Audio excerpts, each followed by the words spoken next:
Currently, in the middle of one of the biggest scandals in UFC history, Dana White has come out and revealed that the controversy is a huge concern for the organization. They have since moved to ban catch James Krause and any of his fighters from competing in the organization. Today, we are discussing the latest on the situation and Dana's change of tune surrounding the seriousness of the controversy. Stay with us. First up, Dana has been discussing Paddy Pimblett's latest outing. Pimblett was out again last weekend for his 4th fight in the promotion, securing a unanimous decision win. However, most around the sport of MMA were in agreement that his opponent Jared Gordon had been robbed. After the fight, Dana White called Gordon out for what he described as a horrible game plan, but most people were well aware of what Dana was doing. He clearly sees the marketability of Pimblett and wants to milk that cash cow for all it's worth, so a loss for the popular Scouser isn't going to go down well at UFC HQ. Gordon was winning the fight, but decided to wrestle Pimblett against the fence in the 3rd round to stop Paddy from inflicting damage. This should still have been enough to secure the win, but the judges didn't see it that way, somewhat egregiously, and following White's words,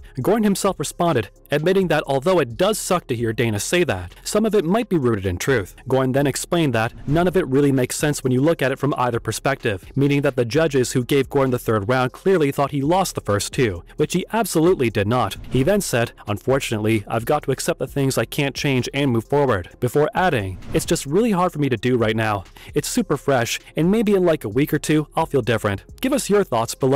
A word on another favorite of Dana White's now. Stay with us. We all know that Conor McGregor is the teacher's pet around the corridors of power at the UFC, and the latest rankings announcement will be cause for concern for Dana, as the Irishman has tumbled out of the rankings for the first time in 8 years. The Notorious hasn't been seen in a UFC octagon in 18 months, so he can't really be surprised at being removed from the rankings, but he will no doubt still believe he deserves to be there, considering the ego of the man. Of course, he has only won 1 fight in more than 6 years, so this development was long overdue, but having most recently held the number 14 spot in the lightweight division, he has since long been booted and replaced by Grant Dawson. McGregor is currently recovering from injury, but has removed himself from the USADA testing pool in a bid to return to full fitness by using steroids if rumors are to be believed. Many others around the game think we have probably seen the last of the former double champion. What do you guys think? Dana has also booked a new light heavyweight title fight next. Stick around to hear about it. In light of last weekend's UFC 282 light heavyweight title fight between Jan Blachowicz and Magomed Ankalaev, which ended in a draw, Dana has decided that neither man will fight for the title next time out. Instead, he has given that honor to former champion Glover Teixeira, who will now fight Jamal Hill for UFC Gold in his native Brazil. The light heavyweight division has been in disarray as of late. It could be argued that it's been in decline since John Jones vacated, to be fair, and this is just the latest in a long line of mishaps at 205 pounds. Yuri admirably vacated after news of his injury meant he would be laid up for the better part of a year, but neither Blachowicz nor Ankalaev could step up when it really mattered. Glover will now get the chance to fight for gold one more time in what could easily be his retirement fight in front of his adoring home crowd should he lose. Who do you guys have in that one? So, what exactly happened with Krause? As you're probably aware, James Krause recently retired from MMA and decided to focus on his up-and-coming coaching career, of which big things were expected given his record so far. However, Krause also has a side gig as somewhat of a professional gambling tout, and appearing on Ariel Helwani earlier this year,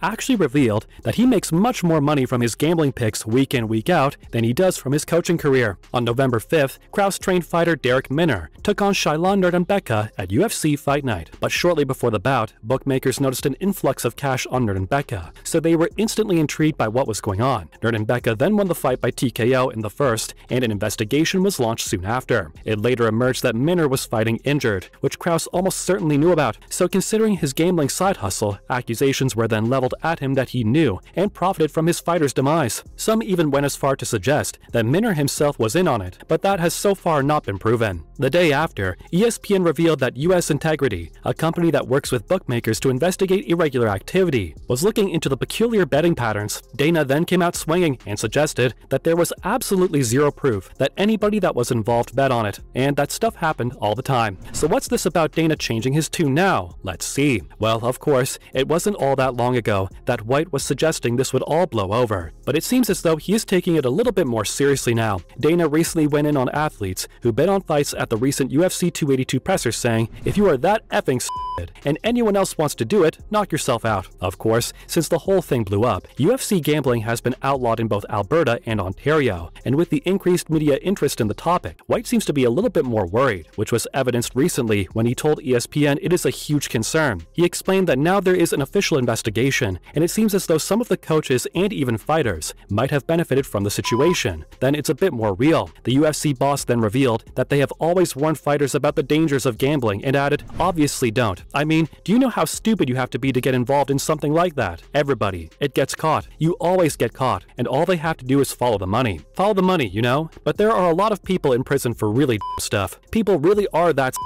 and you know, things are gonna happen." White then warned that anyone involved is going to go to prison. Oh dear, what do you make of all of this?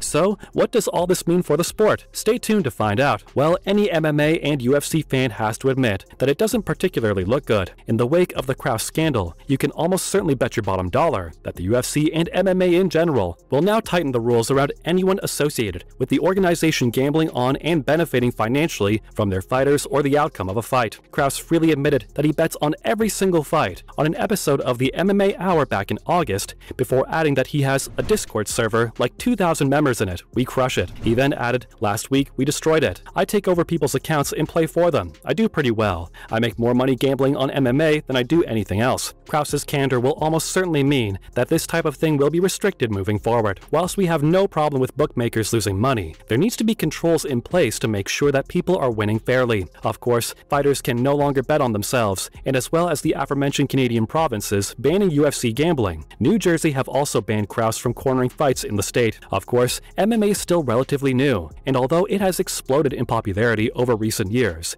it remains to be seen if it can handle a controversy such as this. Sponsors may feel as though they don't want to be associated with a questionable sports league. What else could happen if it turns out the allegations are true? Well, if the UFC does end up taking a big hit, they might not be able to recover like other sports. Take football, for example. Everybody knows FIFA is corrupt. They have awarded the past 2 World Cups to the highest bidder, giving it to Russia and Qatar for consecutive tournaments. However, people still tune in to watch because the product is ingrained into the fabric of society in many countries around the world. This is not the case for the UFC, and particularly not the smaller promotions who could also catch bullets because of this. Depending on what is found in the investigation, which the general public might not even be told about, will determine what happens moving forward. But even if everybody is cleared, the optics aren't great. Krause himself will almost certainly not be welcomed back after openly admitting to his side hustle. One of the UFC's biggest sponsors is DraftKings, who are, of course, a bookmaker. The idea of having someone like Krause back around the UFC, even if he is found to be innocent, doesn't look great, and you can bet your life Dana and the powers that be are going to do all they can to save that particular multi-million-dollar deal. Whilst we certainly hope the UFC survives, there's no guarantee right now. Hopefully, they learn from this and clean up their act, and everyone associated with them does too. Give us your thoughts on all this below. As always, thanks for dropping in on us today, and remember to tune in again next time when we will be discussing plenty of other cool bits and pieces.